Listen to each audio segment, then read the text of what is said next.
మానేడు గలం నిత్యం ప్రజల పక్షం చూస్తూనే ఉండండి నిఘా టీవీ. నిఘా టీవీ న్యూస్ కు స్వాగతం. శ్యామ నోట్ల తలకాయ పెట్టిందంట, ఉద్యమం చేసిందంట. నేను అతిథిలో మాట్లాడుతున్నాను. ఇక పనికిరాని మాటలకి ఎందుకని నేను సమాధానం చెప్పలే.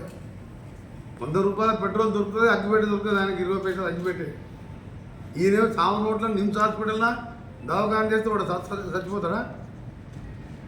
అన్ని అటువంటి అబద్ధాలు మాట్లాడుతుంటే ప్రజలు నవ్వుకుంటారు. ఎందుకంటే మన 16 సీట్లు ఓడగొట్టాక ఉద్యమం చేసిన మనం ఓడగొడతాడా?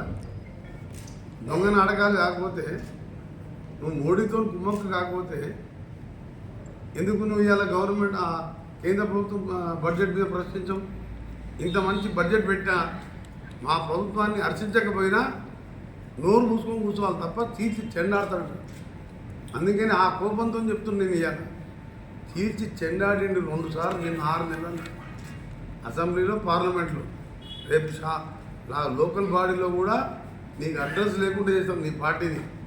అప్పటికి నీ పార్టీ బీజేపీలో విలీనం అవుతుంది. కానీ ఒకవేళ ఉన్నా అడ్రస్ ఉండదు.